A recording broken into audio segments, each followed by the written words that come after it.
Algunos de los que estamos aquí podemos ser testigos que en los últimos tiempos, hablo de las últimas décadas, el Evangelio se ha hecho un poco más visible, un poco más popular. A esto han cooperado varios elementos, como por ejemplo los medios de comunicación, emisoras cristianas, también las redes sociales, de tal manera que estamos ahora en un mundo donde fácilmente se puede acceder a la información acerca del Evangelio y acerca del mensaje de las Sagradas Escrituras. Las opciones son abundantes, pero esto que parece en algún sentido, y de hecho tiene muchos beneficios, y es la cara amable de la moneda, también tiene otro rostro, y es el que fácilmente también se puede caer en la indiferencia. Es decir, que de la misma manera como fácilmente se escucha a través de diferentes medios el Evangelio, también por esto fácilmente el oído se vuelve indiferente, especialmente el de usted, querido joven, jovencita, usted que me escucha, amigo, amiga, e incluso también en algunos sentidos nosotros, los creyentes, debemos tener cuidado. En Mateo capítulo 11, del versículo 20 al 25 que acabamos de leer, Jesús nos presenta un llamado solemne, una reprensión contra la indiferencia hacia su mensaje. Una reprensión que debe hacerlo reflexionar a usted acerca de la gravedad de escuchar el mensaje del Señor y que éste no produzca ningún efecto en su alma y que no lo lleve a usted a reaccionar y a moverse en la dirección que el Señor le está pidiendo. En este pasaje tan corto, del verso 20 al 25 del capítulo 11 de Mateo, encontramos tres realidades que quisiera que consideráramos juntos en esta tarde. En primer lugar, este pasaje nos habla de un gran mensaje. En segundo lugar, nos habla de una gran indiferencia. Y en tercer lugar, nos habla de una gran condenación. Un gran mensaje, una gran indiferencia, una gran condenación. Un gran mensaje que se proclama, pero se escucha con gran indiferencia y resulta en una gran condenación. Un gran mensaje, una gran indiferencia, una gran condenación. Vamos al primer aspecto, un gran mensaje. Versículo 20, la primera parte. Entonces comenzó a reconvenir las ciudades en las cuales había hecho muchos milagros.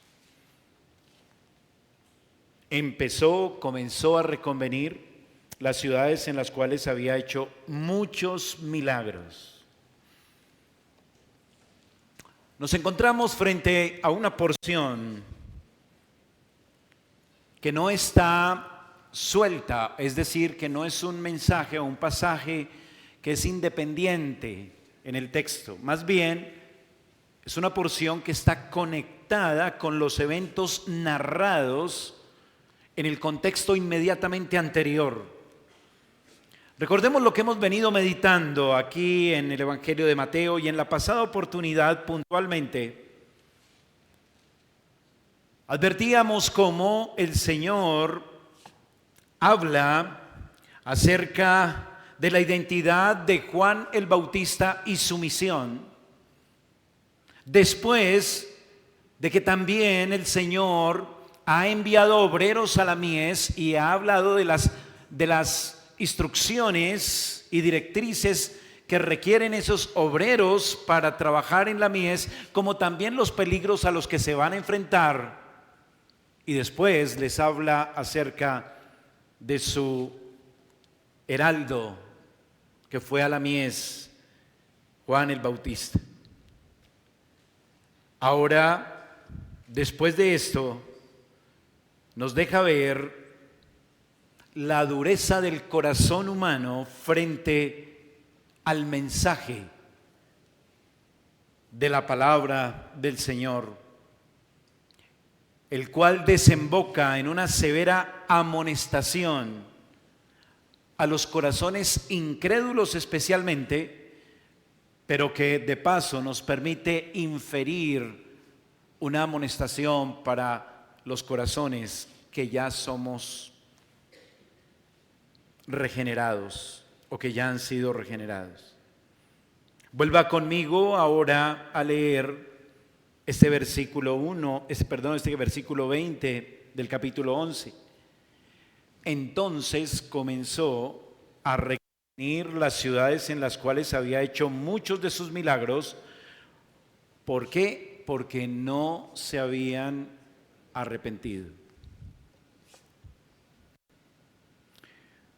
Así que nuestro texto inicia con una referencia muy puntual a las obras del Señor. Las obras que el Señor realizó en medio de algunas poblaciones que fueron testigo y fueron receptoras de un gran mensaje. Se trata del mensaje salvífico para las almas incrédulas. Un mensaje salvífico que se proclamó de manera gloriosa por medio de los milagros.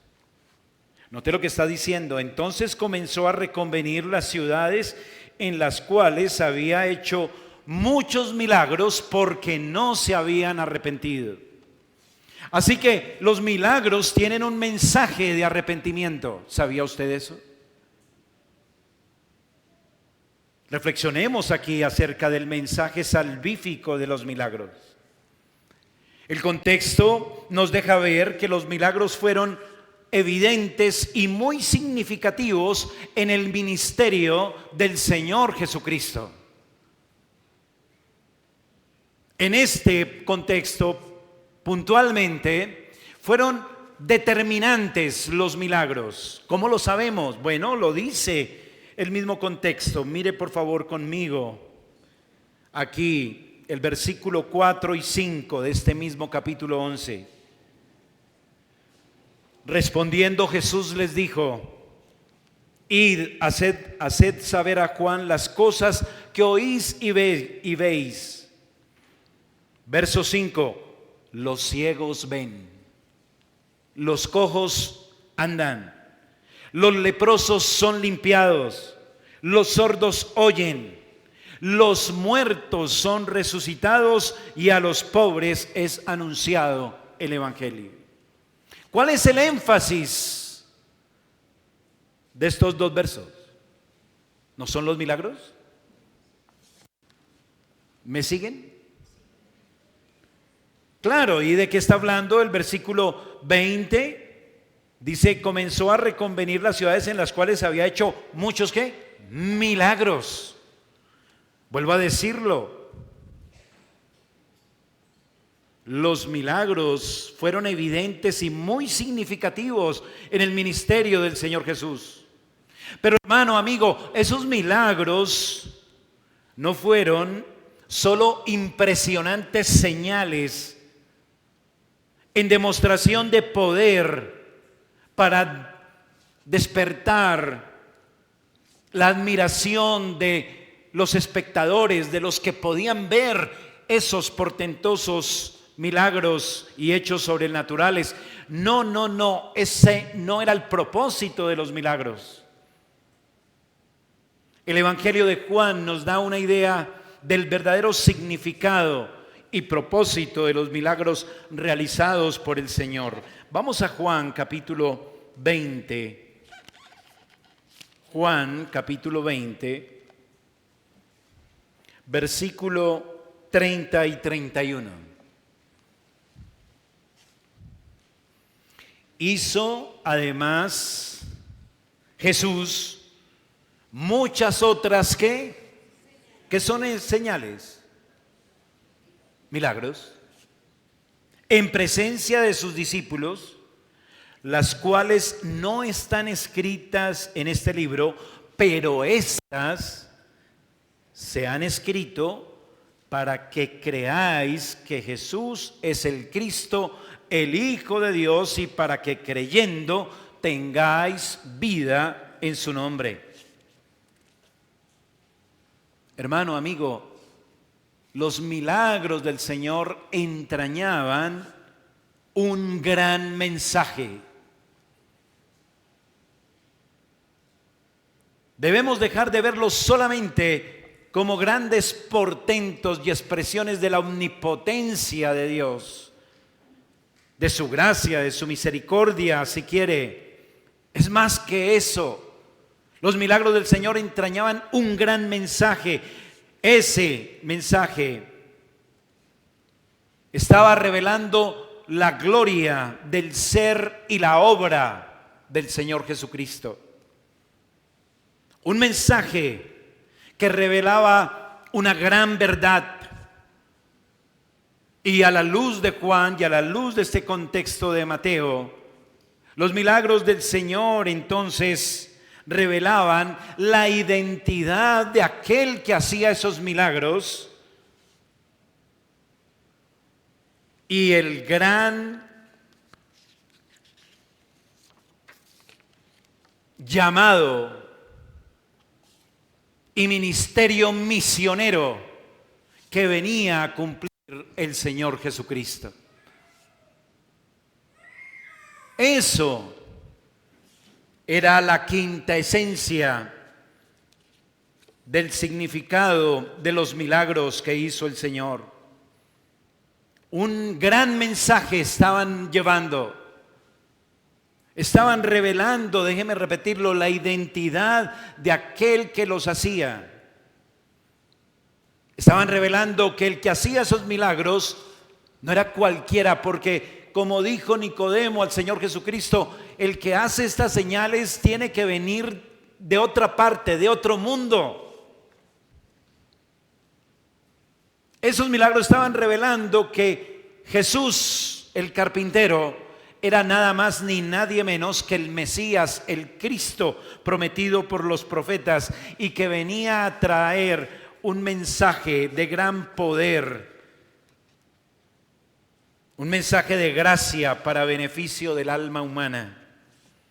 Los milagros contenían el gran mensaje, hermano y amigo, del Evangelio, la buena nueva de la salvación a los pecadores por pura gracia. Cuando usted, hermano, lee la Escritura, lee los Evangelios y se acerca por medio de la fe al milagro que el Señor está haciendo, ¿usted entiende el mensaje evangelístico de ese milagro? Medite en eso, por favor. Ese milagro le está dando el gran mensaje del Evangelio. ¿O solamente usted queda quizás impactado, maravillado su entendimiento por ese poder sobrenatural que operó en ese inválido que ahora camina, en ese ciego que ahora ve, en ese muerto que ahora ha resucitado? Y solamente usted capta ese poder de la gloria de Dios, pero no el gran mensaje que está proclamándose a través de ese milagro. En realidad, es importante reconocer el poder sobrenatural de Dios, pero lo más importante en el milagro es reconocer el mensaje de gracia y salvación hecho por el Hijo de Dios, el Mesías, enviado por Dios de los cielos, prometido por los profetas y anunciado en los evangelios.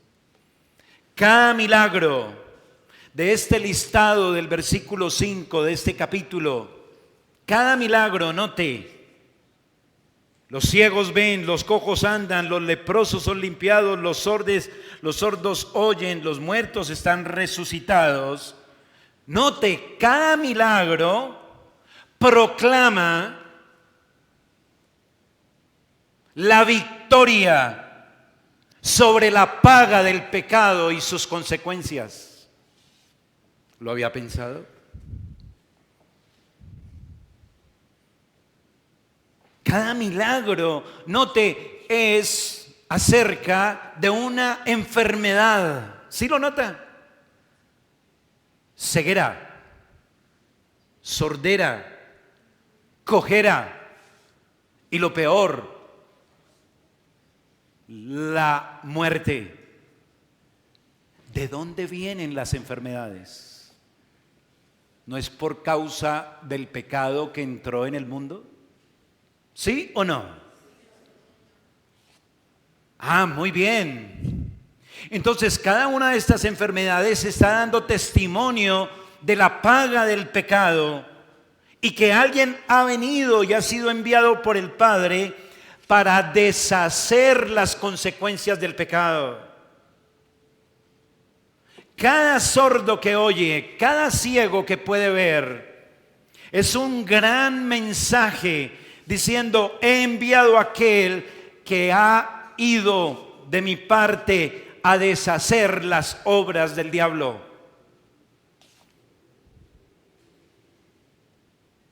Si estuviéramos en el paraíso, ¿hubieran enfermedades? Si estuviéramos en el paraíso, ¿hubieran milagros para sanar las enfermedades?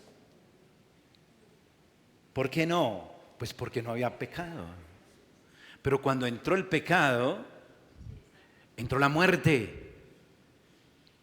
Entonces, cada milagro, déjeme decirlo otra vez, proclama tanto la paga del pecado como que alguien ha venido, ha sido enviado por el Padre para deshacer las consecuencias del pecado. Eso es el Evangelio, ¿o no?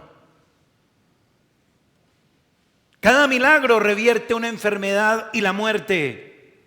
Esas no existieran si el pecado no hubiera entrado a la humanidad.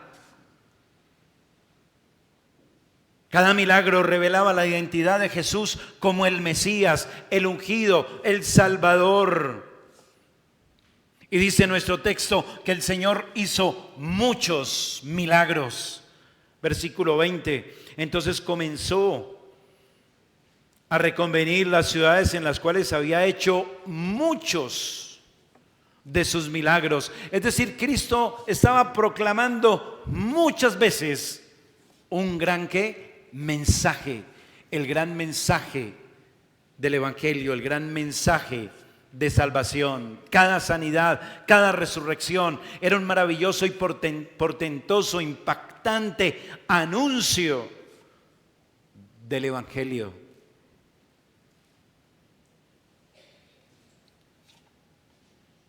Milagro tras milagro, el poder del Evangelio estaba siendo proclamado. Milagro tras milagro, el mensaje era claro: aquí está el Mesías prometido, enviado del Padre para deshacer las obras del maligno y las consecuencias del pecado. Vaya conmigo a Primera de Juan, capítulo 3, versículo 8, por favor.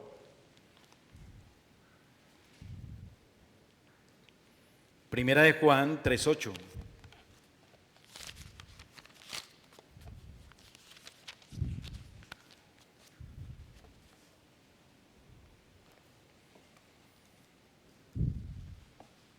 Dice, el que practica el pecado es del diablo, porque el diablo peca desde el principio. Note la siguiente frase. Para esto apareció el Hijo de Dios, para deshacer las obras del diablo. Cada milagro proclama perdón, salvación. Cada milagro proclama que Cristo ha vencido y ha herido, aplastado la cabeza de la serpiente, que Él es el Salvador. El poder de la gracia de Dios para salvación al judío y también al gentil. Ese era el mensaje de cada milagro. Pero a pesar del gran mensaje y de tantas veces que se proclamó, porque fueron muchos los milagros, los que lo escucharon no se inmutaban. Permanecían indiferentes, incrédulos. ¿Pasa eso con su corazón, querido joven? Escucha el mensaje de salvación, que Cristo es el único que puede revertir las consecuencias del pecado y salvarnos de la justa condenación y ruina en el infierno. Y usted sigue como si hubiera escuchado la hora. Nada que impacta a su alma. Ante este gran mensaje solo muestra una gran incredulidad. Y eso nos lleva al segundo punto, ¿recuerdan? Una gran indiferencia. La reprensión, el llamado de atención del Señor Jesús va dirigido a quienes se muestran indiferentes ante el despliegue del poder del Evangelio y de quien lo proclama. Versículo 21. Ay de ti, Corazín, ay de ti, Betsaida. Porque si en Tiro y en Sidón se hubieran hecho los milagros que han sido hechos en vosotras, tiempo ha que se hubieran arrepentido en cilicio y en ceniza.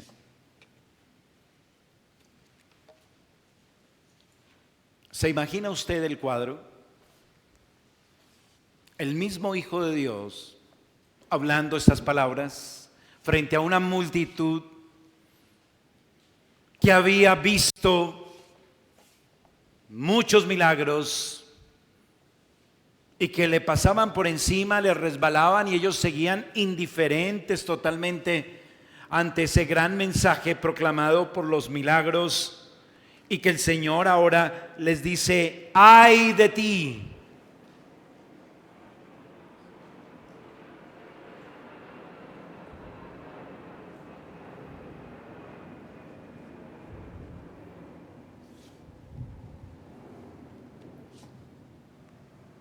¡ay de ti!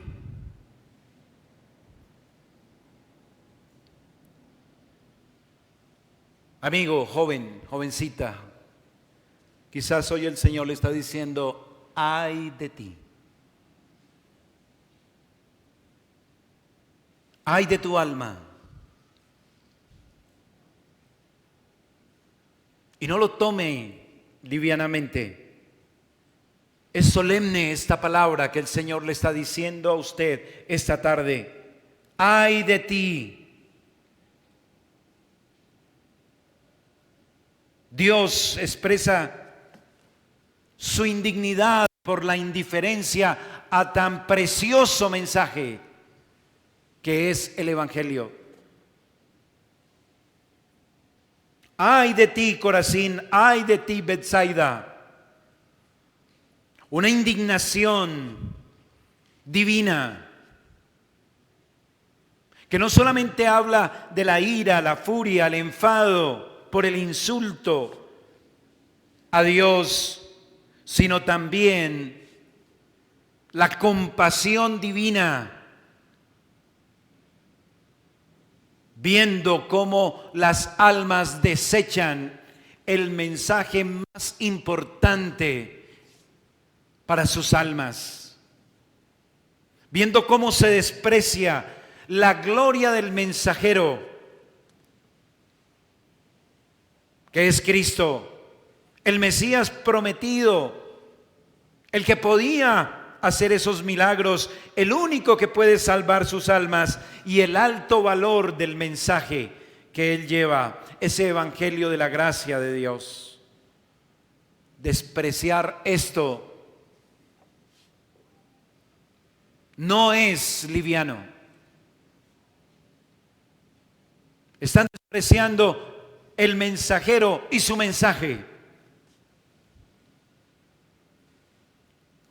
Un mensajero y un mensaje que otros menos privilegiados podrían haber escuchado también y aprovechado mejor que usted, que lo ha escuchado muchas veces y que no le ha servido de nada.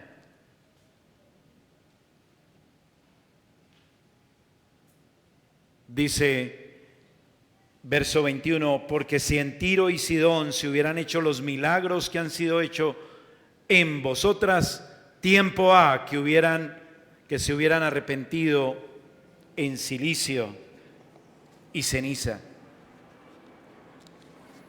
Tiro y Sidón representaban puertos perversos, atestados de pecado, que no habían recibido el mensaje del Evangelio de esta manera tan preciosa, tan gloriosa. Tiro y Sidón representan también una tierra extraña al pueblo judío, los extranjeros, y el Señor los trae a colación como un pueblo gentil, un pueblo que no goza de los privilegios que sí gozaban aquellos que estaban viendo los milagros del Señor Jesucristo. Así que el judío estaba siendo comparado en cuanto a los privilegios con el extranjero. El judío siempre había estado muy cerca del mensaje de salvación. El judío siempre había estado en contacto con ese mensaje, mientras que los gentiles no. Y aún así, dice el Señor Jesús, ay de ustedes que desprecian este mensaje. Mire conmigo Romanos 9 del 1 al 5, por favor. Romanos 9 del 1 al 5.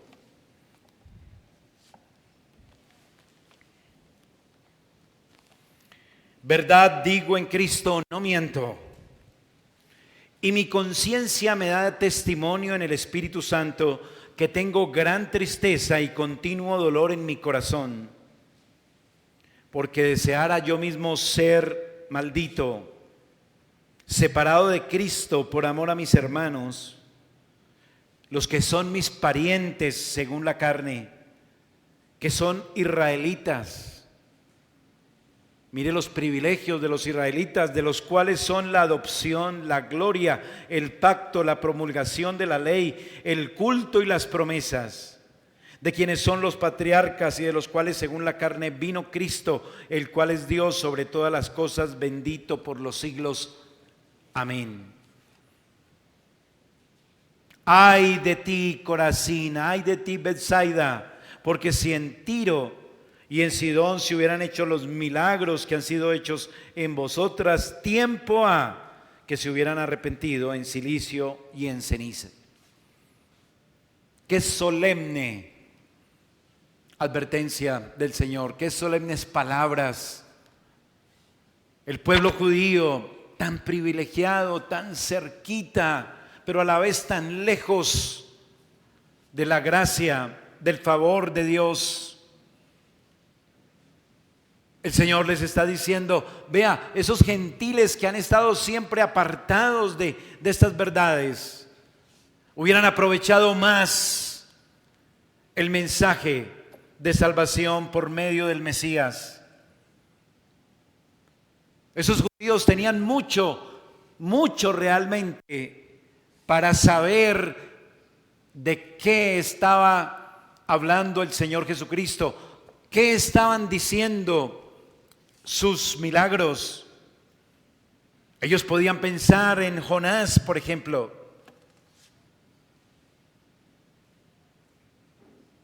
¿Recuerdan a Jonás y la ciudad de Nínive? Jonás no quería que Nínive se arrepintiera, porque consideraba que Nínive era un pueblo pagano de extranjeros que merecían la condenación. Que Jonás se sintió ofendido porque Nínive se arrepintió de que el juicio de Dios se había detenido sobre esa ciudad malvada. Y ahora el Señor Jesús les está recordando algo parecido. Les está diciendo que sobre los extranjeros pudiera llegar más gracia que sobre ellos, como el pueblo que siempre estuvo cercano a la palabra, cercano a las promesas, cercano a los anuncios de salvación y vida eterna. El punto y la lógica que el Señor Jesús está manejando aquí es que si Él estaba en medio de los judíos, haciendo milagros y proclamando de esta manera el Evangelio, y no se arrepentían, esto iba a acarrear sobre ellos una gran condenación. Y ese es el último punto que dijimos, meditaríamos, una gran condenación. Así que hasta aquí hemos visto un gran mensaje, una gran ¿qué? Indiferencia, y ahora el resultado, una gran condenación. Versículo 22 al 24. Por tanto os digo que en el día del juicio será más tolerable el castigo para Tiro y para Sidón que para vosotras. Y tú, Capernaum, que eres levantada hasta el cielo, hasta el Hades serás abatida, porque si en Sodoma se hubieran hecho los milagros que han sido hechos en ti, habría permanecido hasta el día de hoy. Por tanto os digo que el día del juicio será más tolerable el castigo para la tierra de Sodoma que para ti. No es nada liviano tener tantos privilegios. No es nada liviano haber recibido tanta luz acerca del Evangelio. No es liviano, pues el Señor Jesús está haciendo unas declaraciones terribles. Arrojan luz sobre algunas verdades que los hombres no entienden. Está diciendo el Señor aquí y advirtiendo varias cosas. En primer lugar, que hay un juez y hay un juicio final. ¿Sí lo notó? Versículo 22, primera parte.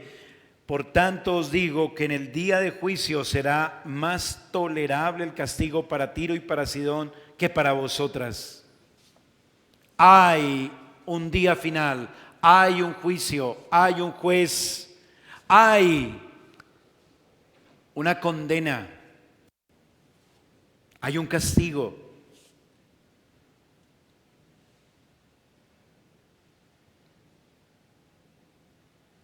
El infierno no es ninguna fábula. El infierno es una realidad. El infierno es la paga por el pecado. El infierno es la muerte eterna. El infierno es la ruina del alma. Hay un juez que juzgará a cada uno según sus obras y dará a cada cual según su paga. Así que el Señor Jesús está diciendo: ustedes no tienen ninguna justificación. Ustedes saben que serán juzgados y se condenarán por su propia incredulidad. Y ese es el segundo aspecto que está enseñando aquí en este punto. No solamente que hay un juez y hay un juicio, sino que el hombre es responsable del estado de su propia alma. El hombre es responsable del estado futuro de su alma. Aquellos que rechazan el evangelio, aquellos que permanecen impenitentes, aquellos que permanecen incrédulos, merecen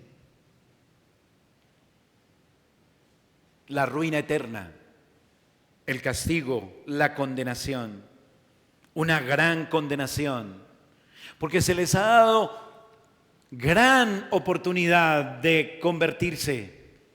Se les ha mostrado muchas veces el evangelio. Se les ha dicho de diferentes maneras: arrepiéntase, crea, someta su vida a Jesucristo, pero permanecen impenitentes, incrédulos, son culpables. El hombre se condena por su propio pecado. El hombre no se condena por culpa de Dios. El hombre se condena porque hasta el último día rechaza la buena noticia del perdón y salvación por gracia en Cristo Jesús. La condenación de los incrédulos será estrictamente justa. Su sangre caerá sobre sus cabezas. Y al que más se le dio oportunidad de conocer el evangelio, más se le castigará. Eso es lo que dice nuestro texto. Note como dice aquí el versículo 23: y tú, Capernaum, que eres levantada hasta el cielo, hasta el Hades serás abatida. Porque si en Sodoma se hubieran hecho los milagros que han sido hechos en ti, habría permanecido hasta el día de hoy. Por tanto os digo que en el día del juicio será más tolerable el castigo para la tierra de Sodoma que para ti. Hablar de Sodoma en el oído del judío, yo diría que no es muy diferente a como suena hoy a los oídos de la iglesia del Señor Jesucristo. Cuando usted escucha Sodoma, ¿qué le viene a su mente?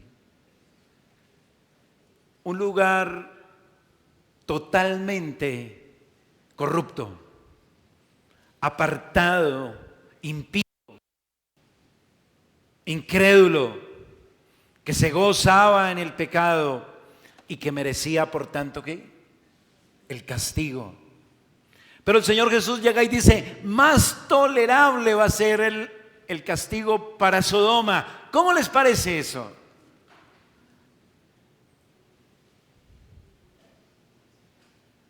Que para ustedes que han recibido tantas veces el mensaje del evangelio y no se han arrepentido, el juez de toda la tierra hará justicia. Y le invito a mirar Hebreos capítulo 10 para ir finalizando. Hebreos capítulo 10, versículo 26 al 31.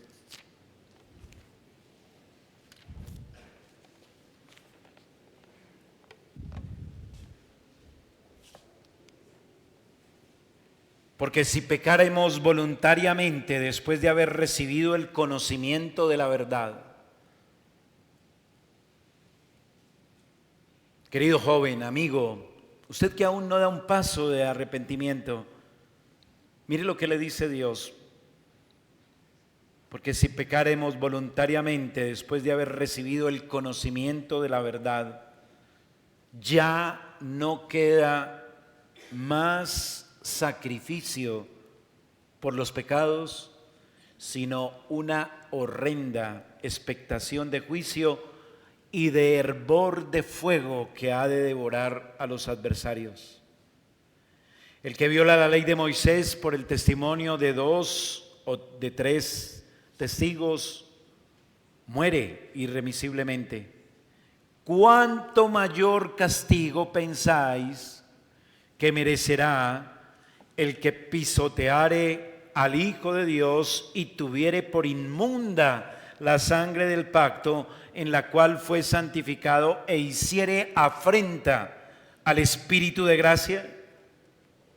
Pues conocemos al que dijo: mía es la venganza, yo daré el pago, dice el Señor, y otra vez el Señor juzgará a su pueblo. Estas palabras son solemnes. ¿Qué queda si se escucha vez tras vez el llamado al arrepentimiento, la denuncia del pecado suyo, y usted sigue como si nada? ¿Qué queda entonces? No queda, dice el Señor, sino una horrible expectación de juicio, castigo, hervor de fuego en el infierno. Es lo único que queda. Porque si rechazamos lo único que puede salvarnos de nuestros pecados, que es la sangre del Hijo de Dios, y no atendemos al Evangelio, si rechazamos esa única forma de ser salvos y despreciamos cuando el Espíritu Santo nos anuncia esa gracia de Dios, ese camino de salvación para nuestra alma, y resistimos el mensaje del Espíritu Santo que nos habla del Evangelio, pues ¿qué queda entonces? No queda sino una horrible expectación de una gran condena. Por eso nuestro texto habla de la responsabilidad de recibir tanta luz. Ese es el título que he dado a nuestra reflexión. La responsabilidad de recibir tanta luz. Si se ha recibido un gran mensaje, pero la respuesta ha sido una gran indiferencia, lo único que queda es una gran condenación.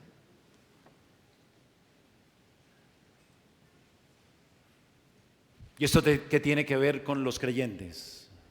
¿Podemos inferir algo? Bueno, que nosotros también hemos recibido mucha luz.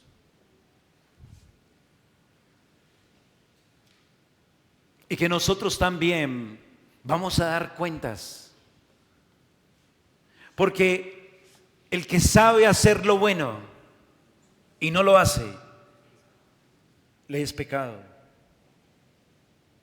Y usted y yo sabemos cuánto tardamos y estamos tardando en obedecer lo que el Señor vez tras vez nos dice con mucha claridad y de muchas maneras en su palabra.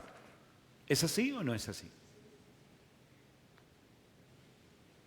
Acerca de nuestra piedad, acerca de nuestro egoísmo, acerca de nuestro comportamiento, acerca de las palabras que usamos, acerca del amor que tenemos los unos con los otros, acerca de dejar de ser tan criticones, acerca de no ser peleoneros, acerca de no ser odiosos, de no ser fastidiosos, acerca de amar al hermano. Bueno, tantas cosas. Y usted lo lee incluso allá en su casa y vez tras vez el Señor le da luz de todo lo que debemos hacer y usted todavía retarda.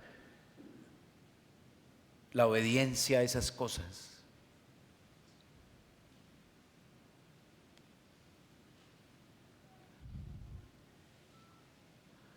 Y hacemos como los necios de los que habla el contexto de nuestro texto, que estaban en la plaza. Se les tocaba y cantaba para que bailaran y no les llamaba la atención. Se les decía, bueno, entonces vamos ahora a tener una parodia de un funeral. Y tampoco se entristecían. Todo les resbalaba. Así es nuestro corazón engañoso, hermano. Pero el punto es, tenemos responsabilidad. No solamente el incrédulo en este contexto de nuestro texto, que si permanece en su indiferencia, se condenará justamente en el infierno, sino que también nosotros los creyentes, cuando tardamos en obedecer lo que el Señor nos dice, la luz que continuamente nos da acerca de lo que debemos hacer y no lo hacemos, estamos también acarreando para nosotros pérdida de muchos bienes espirituales, el progreso más amplio de nuestra vida espiritual, la edificación, el florecimiento, el fruto de nuestras almas. Porque hay una consecuencia al recibir tanta luz y dejar que pase por encima de nosotros. Debemos entonces arrepentirnos y debemos entonces buscar gracia sobre gracia, que el Señor nos ayude a actuar y a responder conforme a la luz que Él nos da y a la verdad y enseñanza que constantemente nos está entregando por su palabra. ¿Me hice entender, hermanos? Vamos a dar gracias para terminar. Señor y Dios, aquí estamos totalmente injustificables delante de ti, Señor, porque lo único que podemos hacer es humillarnos, avergonzarnos, suplicar más gracia sobre gracia, misericordia, paciencia, que perdones nuestra indiferencia ante tanta luz que tú nos das continuamente por tu palabra. Y cuánto tardamos en responder conforme a lo que tú nos enseñas. Padre, también queremos rogarte por el incrédulo, por nuestros jovencitos, por nuestros familiares, por los asistentes regulares a la iglesia que escuchan vez tras vez el mensaje del Evangelio y lo rechazan, se muestran indiferentes. Señor, rogamos, ten misericordia y quieras ayudarles, quieras darles el don de la fe, el don del arrepentimiento, tener misericordia. Padre, sálvalos de esa justa condenación que merecen por su indiferencia a tu gracia, por el desprecio a tu Hijo Jesucristo, por pisotear el sacrificio perfecto que Él obró y resistir a tu Espíritu. y el llamado al arrepentimiento. Perdónalos, Señor. Sálvalos, ten misericordia. Es en el nombre de Jesús que oramos con acciones de gracias. Amén y amén.